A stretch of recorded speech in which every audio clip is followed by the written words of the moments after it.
What's up, fight fans? Welcome to Mr. Mustache MMA News. Today, I want to discuss last Saturday's co-main event, but before we get into it, don't forget to hit the like and subscribe button to continue getting more MMA content by yours truly to help the channel grow. Alright guys, getting right into it. Robert Whittaker defeated Paulo Costa by decision last Saturday in just a back and forth battle between the two guys. You had Costa catching him with that spinning heel kick at the very tail end of the first round where, a lot of people have been saying that he was saved by the bell. A lot of people thought he was just fine. It was very interesting to see. Costa looked as good as he has ever looked. Same with Whittaker, because after that point, after getting hit with such a shot, rounds 2 and 3, you saw him get real sharp, real on point, shelled up real good. Pop, pop, pop, pop. Fast, urgent, in and out. You saw him just very precise, not taking too many risks, but still looking for the finish. Like, Whittaker's defense, really, it's just unparalleled. It's just his time at the top, what he's been able to do against these guys. Whittaker, a lot of people give him a lot of shit, especially after the knockout loss to Dricus du Plessis. But he literally ran into a brick wall of fist of Dricus du Plessis. Like, that would have put out anybody. Like, the slow motion replay, he literally just walked his face into a brick wall of a fist.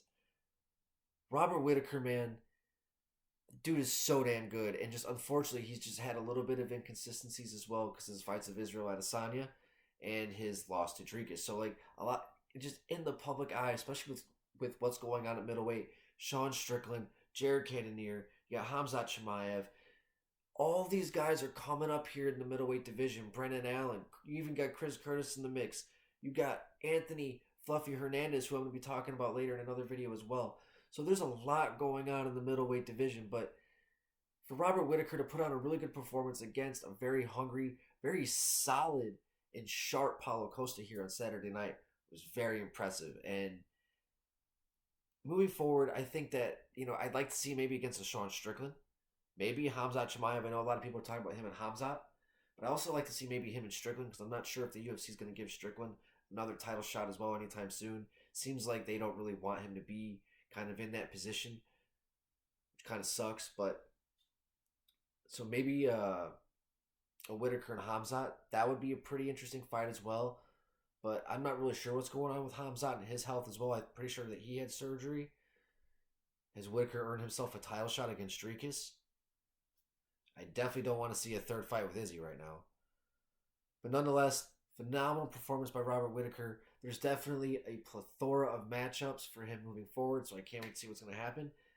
As for Paulo Costa, yeah, he lost this fight, but I don't really see him losing any traction, right? Like, he looked good, he looked sharp. That spinning heel kick definitely at the end of the round has a lot of people questioning, if there was another 5 seconds, what would have happened, what would have been the outcome of the fight. So I don't think he's really lost any traction, especially when it comes to the matchmaking. But then again, Luke Rockhold, lackluster fight. It was, he didn't look very good even though he got the victory. He had the fight with Marvin Vettori, the fight with Izzy. So he might have to work himself back. Maybe a Khamzat Chimaev because Khamzat didn't look so good against Kamaru Usman. And they have that whole history too.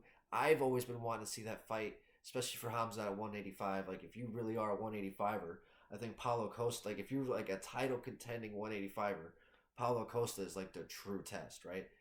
Maybe a Jack Hermanson, because Jack now he got himself back in the winning ways over his recent performance. Maybe a Jack Hermanson fight, because now that Paulo has kind of taken it out and been a little bit inconsistent, hasn't shown up a lot recently. I'm very impressed with the fact there wasn't really any drama with him going into this fight. He showed up, made weight, everything, no bullshit. That was very impressive. So we got to see kind of a professional version of Paulo Costa out there for once. Great fight. Great fight. And I don't think any guy lost any traction. If anything, both guys their stock rose a little bit. But I think for Costa, maybe a Khamzat, if they don't give him to Robert Whittaker, maybe a Jack Hermanson as well. Guys, let me know in the comment section what you guys think is next for Paulo Costa. What is next for Robert the Reaper Whittaker? Guys, let me know in the comment section what you guys think. And guys, please don't forget to hit the like and subscribe button to continue getting more MMA content by yours truly. Help the channel grow. That's going to do it for today, guys. Mr. Mustache, MMA News out. Let's fucking go, fight fans.